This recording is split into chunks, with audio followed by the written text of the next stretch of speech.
So this morning we are talking sourdough and sourdough starter, and I'm actually going to make some bagels today, so I wanted to kind of show you guys what we do.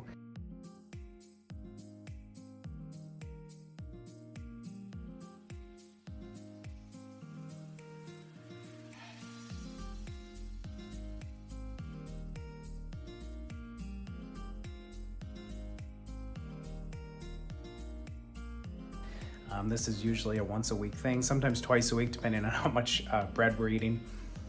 But it's a popular homesteading thing, sourdough bread. It's popular for a reason. It's incredibly healthy for you and easy to digest. And it's really a traditional way of eating bread. And there's a reason for that as well. This sourdough starter here is one I've been working with for probably I don't know, close to a year now. It's something I started in the kitchen with just flour and water, and basically you mix that together and let it sit for 7 days, continue to stir and add to it, and you're waiting for that, basically the bacteria to kind of eat away the bad bacteria and start turning into some of the good bacteria that will live in here and feed the loaves and the bread that you make. And so basically the sourdough bread is pre-digested, which sounds a little bit gross, but it makes it so that it's easier to digest for you. It has a lot of the beneficial bacteria in it, and it's just an all-around great way to experience making bread, making your food, putting that love into your food. So today I'm just going to show you as an example how I would start my starter. You can really use any type of flour, but there are some things to know about flour that I think are important, and really some steps that you can do to get yourself the most nutrient-dense flour and wheat berries. A lot of the flour that you buy in the stores has been sitting on the shelf for a very long time, has a lot of additional preservatives in it to keep it the way that it is, and it's also been highly, highly processed. So there's some downfalls to buying just white flour. Obviously there's wheat flour, but a lot of the flours in the store have been sprayed and have the preservatives to keep them fresh, and a lot of the time once you buy it, it's really not fresh anymore anyway. So another option, there's ways to purchase wheat berries, which we do in 5-gallon tubs with a company called Azure Standard, which is really anywhere in the United States that you guys live. There's little drop locations, and it's kind of like it's similar to Costco in the sense that you order in bulk, but you order online and you can order just about anything food-wise and household-wise, all organic and natural stuff from farmers all across the United States. And then there's a pickup location, so it'll be near you somewhere. Ours is about 12 minutes away, and I go there once a month and do a pickup with a bunch of other folks. And you can get everything in bulk. So wheat berries is a great thing. It's basically just the wheat berry that you'll then grind into flour. And I'll show you guys how we do that here in a minute. But we buy hard red, hard white, and soft white. And the hard wheat berries are the ones you use for breads. Soft is more for pastries, pancakes, things like that. But those hard berries are what kind of give that bread the elasticity and the form and the structure that it needs. So here's just some post ground. I'll show you guys the mill in a minute, but you can buy a simple household mill. We use the mock mill, and they have a couple different lines and price variants. But the beauty of this is you're getting organic wheat berries that have been limited as far as what they're being sprayed with and treated with. They're fresh for up to, like, I think in the 5-gallon bucket, if you keep them in the right conditions, up to 30 years in those 5-gallon buckets, which is amazing. And you just grind them fresh as you need them. And it's super, super simple. Plug it into the outlet, dump in the berries you need, and then you have flour for the week or the day or whatever. I try to do it just in little bits so that I have what I need. But then if there's leftover, we can make pancakes that morning or whatever. So I'm not a measuring guy. Sierra loves to get on me about that. But when it comes to cooking, I just kind of feel. You get used to things. You fail 1,000 times, which is just par for the course. And I'd like to also mention that nothing I really do is perfect. It's just kind of feeling it out again with that intuition and seeing what sticks and works. And making bread for me, it's been probably 4 or 5 years now, on and off, and I finally feel like I'm getting a sense for how to do it. So it's a lot of practice. So we've got our flour in here, and I'm gonna basically just mix this with filtered water if you can. So I'm just gonna put some in and just show you the kind of the amounts. But what we're going for here is, and you can start your starter with just something, a small amount like this. You don't even need to go much more than that, but it's really a consistency. So what you're going for is something that's thicker than batter, but thinner than if you were making a loaf or a pizza dough or something like that. You want it kind of in between. So I'm mixing this up right now, and then I'll show you guys how it looks. Right now it's even a little battery, a little too runny. So I'll just add a little more flour to that. And at this point, once you do get the right combo, you're gonna let this sit on your counter covered. You can use anything you have to cover. Mason jars are great. That's where I keep my starter. But if you have some muslin or cloth like this, you can kind of cover it, let it breathe a little bit. If you do seal it in a mason jar, you want to let it burp. So basically you'll keep it sealed for the day, and then maybe once or twice throughout the day, you'll just crack that and let it burp. Because what it is the bacteria, it's bacteria farts. It's the bacteria eating away the nutrients in the flour and whatnot, breaking that down, and it results in that bacteria building up gases in the dough, which is what gives you that rise and gives you the bread that we eat. So here's kind of the consistency that I'm going for. It's in between that batter and in between dough. It's still movable, it's not super tough. But what we're gonna do is leave that, and then each day we're gonna add about that much to it. So you're gonna wanna use a bigger thing than obviously this clear cup and top it in between. But each day you're gonna add about that much flour and water and continue to stir. Keep that consistency. And within about 7 days on your counter, and the temperature-wise, it's gonna work best between 65 and 75 degrees. You don't really want it to be too hot because things will cook too quickly. And sometimes you can deal with some mold issues if you're not paying attention to it. And then too cold, obviously that just slows it down. So 7 days, and you're gonna start to kind of move through this chain of smells, which is kind of fun. I actually enjoy that part of it, but you're moving through like the warm doughy smell, and then it's going to go to kind of a cheesy smell, and then at the end it's going to hit this point where it's just a fermented type of yeasty smell, but your nose knows, so it's not like poisonous. It's just it's not super off-putting. It's just kind of got a funky smell to it, fermented yeasty smell, and that's right where you want to be. And you're gonna see that dough rise. Now this one's been sitting in the fridge for a couple days, so it doesn't have that beautiful, beautiful rise that I'd like to see. But I'll kind of kick this back into action before we make the dough. So 7 days on the counter, and then once you get that smell and your starter's ready to use, you're gonna put the top on it. You can set it in the fridge or start your initial loaf or whatever you wanna make with it. Otherwise, you're gonna put it in the fridge, and it will live in the fridge for months and months and months. I've heard of people putting it in there for a year or more. So really what happens is when you take it out of the fridge, sometimes you have this build up on the top. Sometimes there's even a little bit of color, or it looks darker than this. I'm just gonna take that initial top right off. Oop, there it goes. Mine was kind of hard. It just hardened because I used a ventilated cloth. But that's okay, it leaves you with that funky smelling dough, or starter. So I just scrape out kind of the rougher bits. And if you had put those bits back in there for a day or so on the counter, they would get broken down. And actually this is looking pretty good. If it was too runny, I would just add a little flour to it to kick it into gear. But basically that's how you feed it. You're just adding a little bit of flour and water to keep things going. And once you use a cup of this for your recipe, you're just going to add back to it.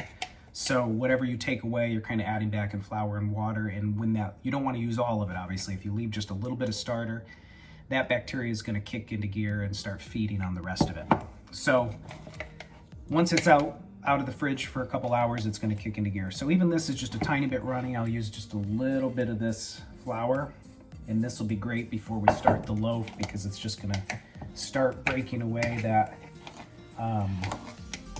breaking down that flour, and that'll be a fresh, good starter to start in our recipe for today. So today I'm going to be making bagels or bread. We'll see what time allows for. Bagels just require just a couple more steps, but they're great for in the morning. And really, out of this sourdough, you can make just about anything.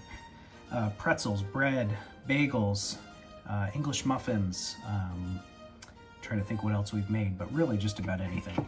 And it's great because you're getting the benefits of that sourdough bread, which is really the most digestible bread. And with the benefits of the wheat berries as well, it's a great way to eat your bread. And avoid some of those gluten sensitivities too, because the bread's broken down. So we're gonna move into the next step here and show you guys how that goes.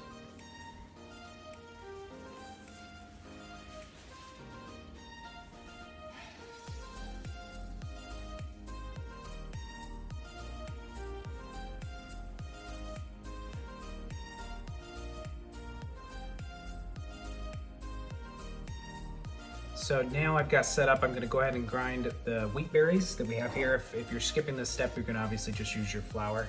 But I'm gonna grind, usually for me it's about close to a full mason jar to do a loaf of bread. You're gonna end up with 4 cups of ground flour. It's not gonna equate to obviously the wheat berries, but usually about just under a full mason jar. So I'm gonna mix red and white, hard red, hard white in this mock mill. So here's the mock mill grinder, and it's stone ground. It's a traditional way of grinding, which is pretty cool, but it's electric, so you're not sitting there wearing your body out, which would probably be just too much work for making bread, in my opinion. But we're gonna go ahead and turn this on and show you guys how that works, and then we'll have our flour.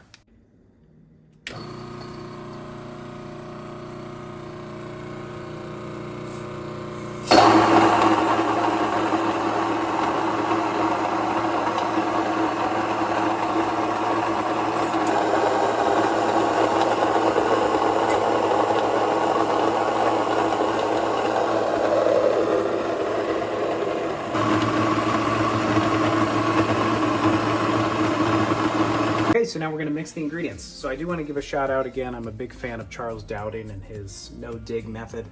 They have a wonderful cookbook, a lot of books. I have most of his books now because I've really enjoyed them. But the no-dig cookbook has been a really great cookbook by Catherine Balam and Charles together, who shows some recipes for utilizing a lot of the stuff you grow in the garden. So the reason I'm bringing this up is just because in the beginning there's a wonderful no-knead bread sourdough recipe that I've kind of found is super simple, one that I now follow religiously, that's been a success for me. So again, homemade sourdough with wheat berries is a very dense bread.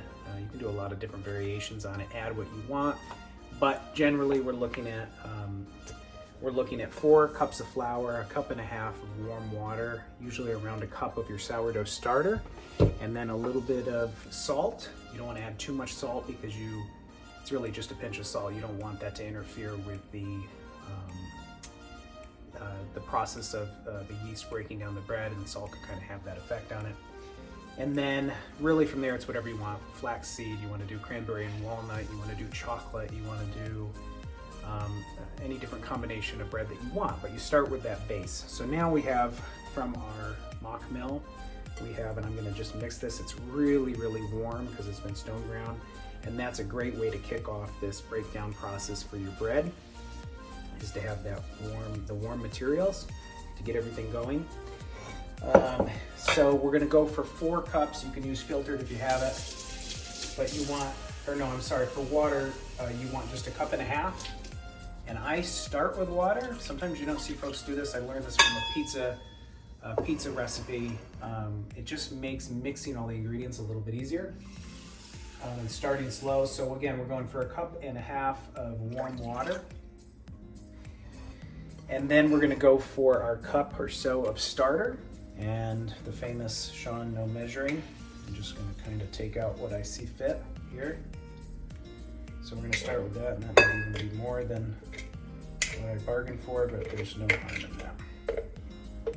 And then again, we're gonna add to this, whatever the leftover flour I have, we'll add back in, and a little bit of water to get us back to that consistency, and then we'll chuck it in the fridge. Sometimes I'll leave it out for the rest of the day just to let it start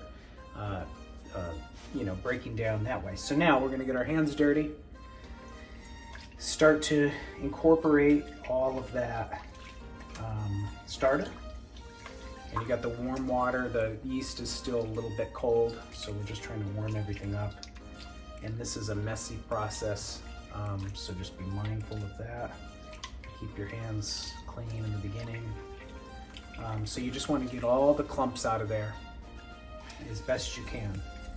And you know, with a lot of these homesteading practices and traditional ways of making food and whatnot, I know in this day and age it's hard for people to spend time in the kitchen with everything going on, but there is beauty in the simplicity and a beauty to making your own food and putting that love into what you're making, and that kind of, I believe, folds into how we feel when eating that food and sharing that food with our loved ones. So keep that in mind. There's a benefit to slowing down and spending this time in the kitchen. For me, I have a very active mind and think a lot and do a lot of different things, but when I'm in the kitchen, usually it allows me to just kind of get busy with my hands and stay present with what I'm doing. So that's something that's beneficial more than just the quality of the food. So now we have that incorporated, and now we're gonna go ahead and add just a few more things here before we bring in the flour. And I like to just do a little bit of salt, not much, and this is our famous Celtic sea salt. This is wonderful, you guys. A lot of salt doesn't have the minerals that your body needs electrolyte-wise. This has, I think it's like 80% or so of the daily minerals that you need in this salt alone. Sierra and I just in the morning will put some in our mouth just by itself. It doesn't supply iodine, which is one thing, but this is the naturally found sea salt that is notably the best sea salt there is.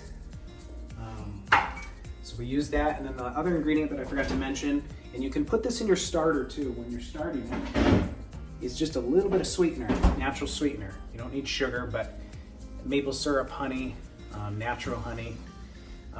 It's really helpful to just a little bit of sugar helps that process speed up, and also just gives your bread just a little bit of sweetness. So natural maple syrup, superfood. That's another purchase we get from Azure Standard. A big old bottle like that lasts us a long time. And then I think lastly, I'm just going to throw in some flaxseed into the bread. Be whatever you want to add. You can add oatmeal, cranberry walnut, like I said, pumpkin seeds. I just saw our neighbor. I'm sure you guys will see at some point. Kathleen just made an espresso chocolate recipe, sourdough. That just looked simply amazing. So I might be knocking on her door here to get a slice of that. And so yeah, you can kind of pick and choose. So now we're gonna go ahead and get this flour incorporated. We've got our first cup in, and each cup we're gonna kind of start mixing. So you guys are getting to see the full process here. And you just want to get as many of those clumps out of there as you can, get that mixed really well. And then we're going to go ahead and add the second cup.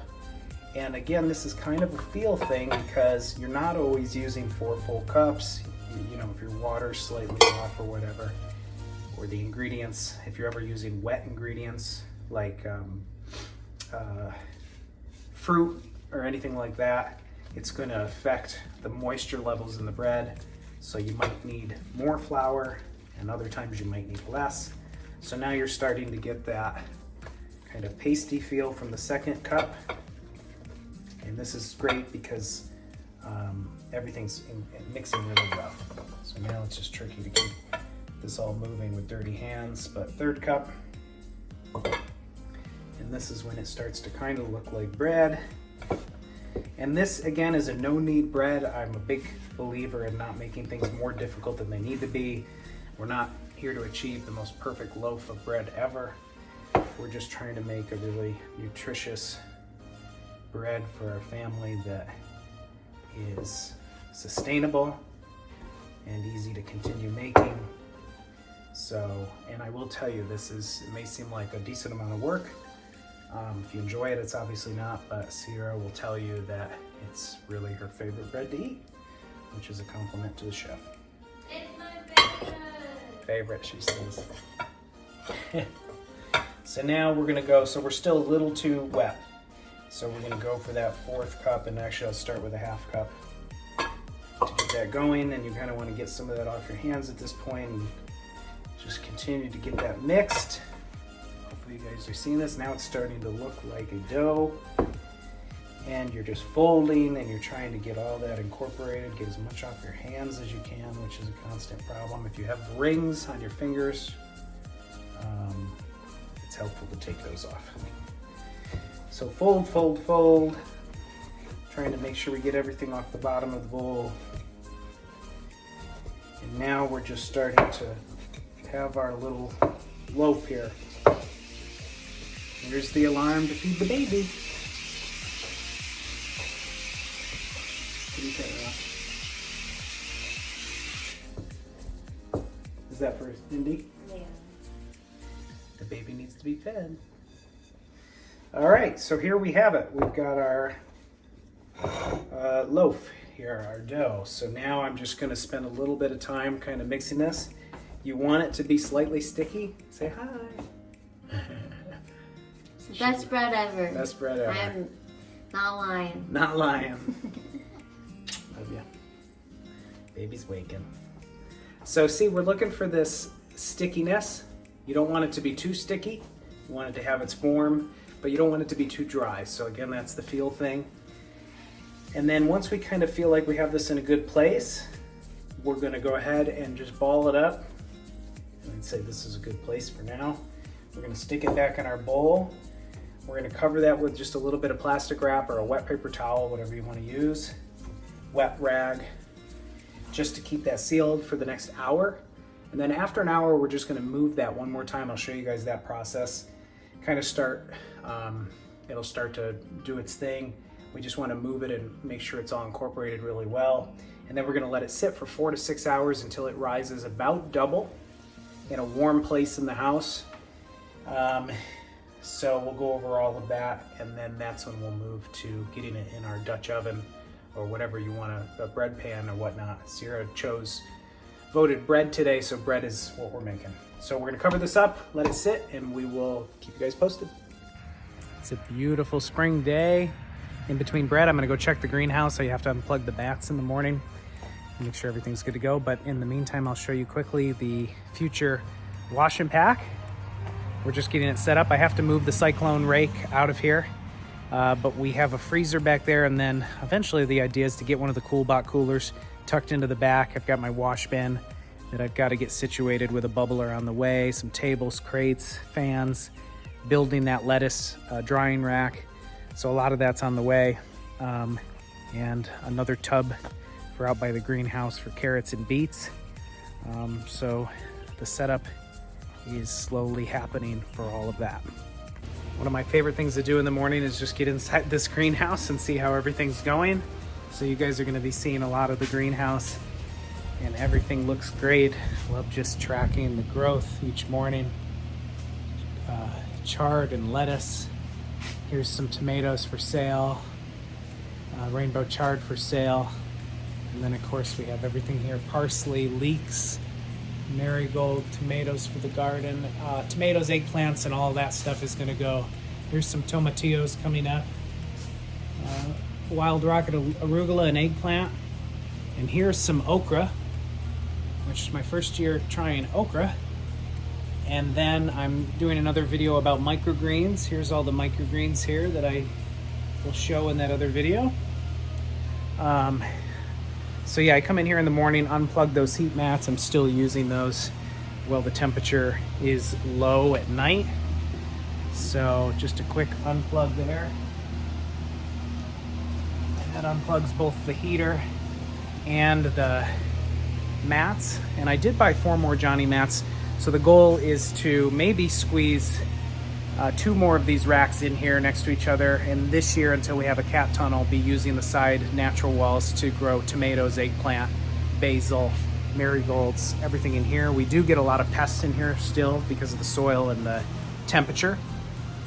So we'll see how everything goes this year. But a cat tunnel would be a lot more effective space-wise for growing tomatoes and whatnot. And really the greenhouse, it's all about utilizing the space. It's a big space. I'm very grateful for it. but we're trying to multitask and grow some other herbs and stuff in here year round, but also making use of this being our propagation area. So I think I can squeeze in 2 more of these racks. These are great. They're 72 long, and I think, I can't remember what that was. 2.5 feet or 2 feet? I don't know what that was. But anyway, I can just fit a lot more trays on these. So that's been helpful. And here we are, 81 degrees. So we're gonna go back to making bread here, but I just wanted to show you guys some of the morning tasks and another favorite part of my morning. Yeah. Say hi to the camera. Who is that? That's you. That's you, beauty. Yeah.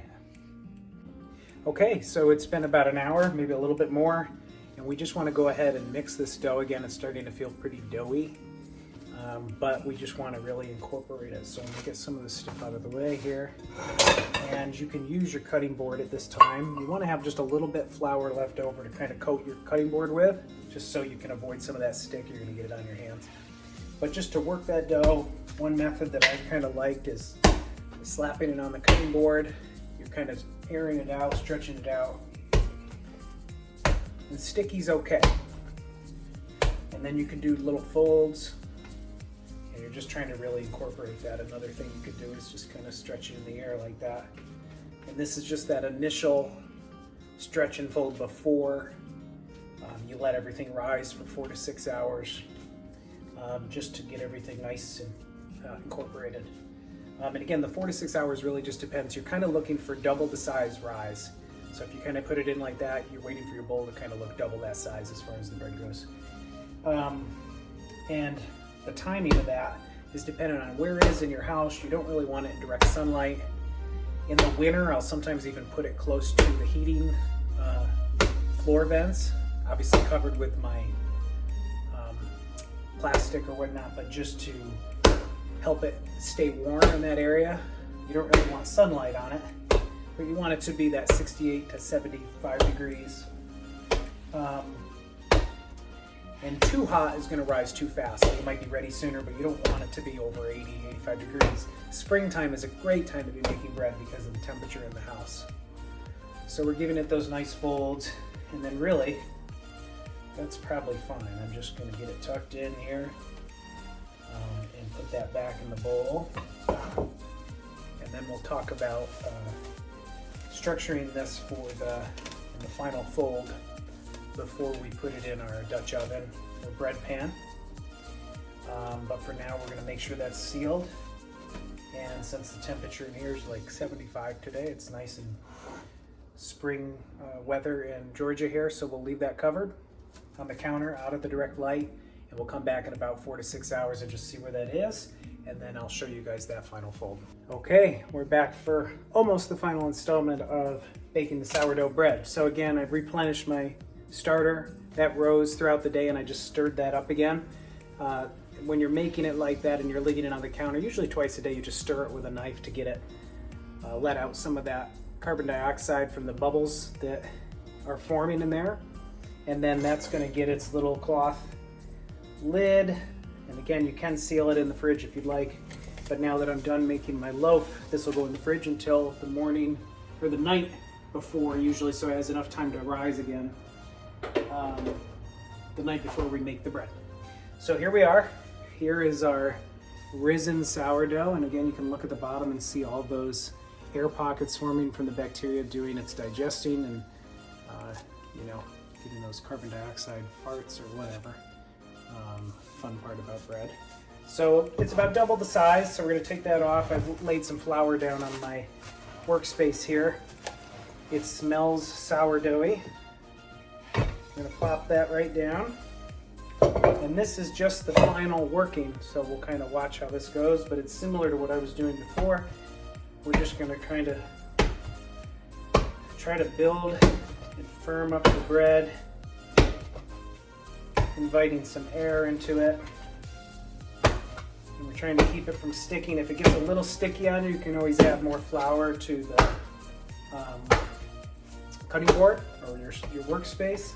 And there's no perfect way to do this. I've tried a lot of different methods. I found this one works really well for keeping those air pockets in your bread baby's fussy right now eating. We had a long day outside.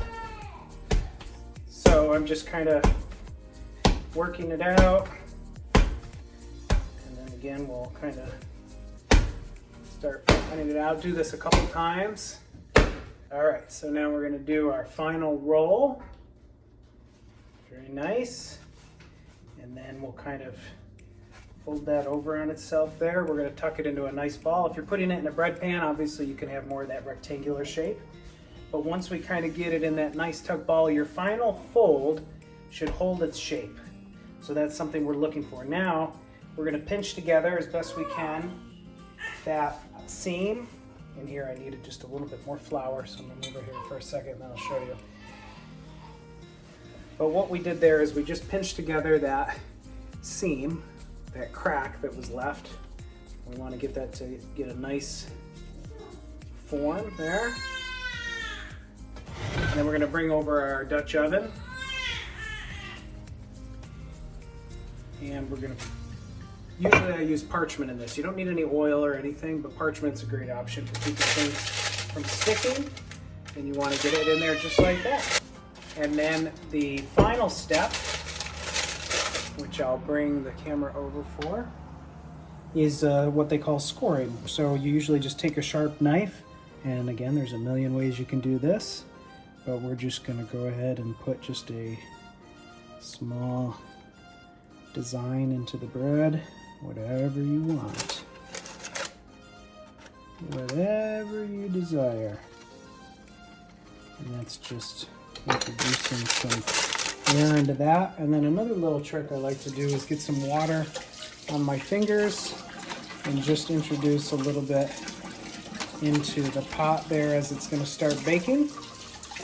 And that's your lovely loaf of bread there. So now we've preheated the oven to 350. And we're going to go ahead and throw that in there for 60 minutes exactly. 1 hour is plenty. We're going to put the lid on this.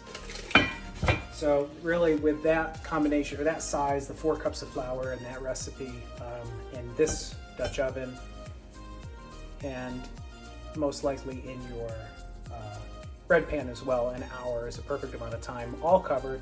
If you do want a thicker crust, you like a thicker crust, the last 5 minutes, you can take the lid off and put it back in the oven, and that'll really thicken up that crust. But the goal is you want to keep that moisture inside of this while it's cooking as long as you can. That'll help with the rise and whatnot. So we'll wait for the oven to preheat, and I'll show you guys the final product when it comes out tonight. And that's your sourdough bread.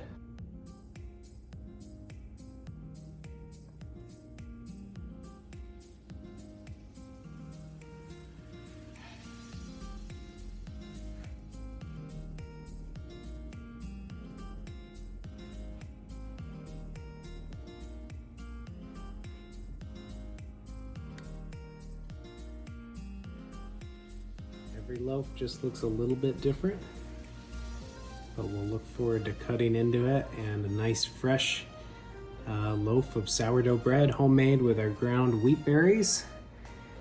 So hope you guys enjoyed that, and maybe sometime soon we'll do a video on bagels and English muffins and pretzels and other things that you can make with sourdough. But it's, as I mentioned, a lot of benefits to that pre-digested bread. So we'll slab some butter and jelly and jam on that tonight and have a little piece. And that usually lasts us the week. Sometimes I'll cut it in half if it's just Sierra and I, and freeze half of that just until we're ready for the next portion.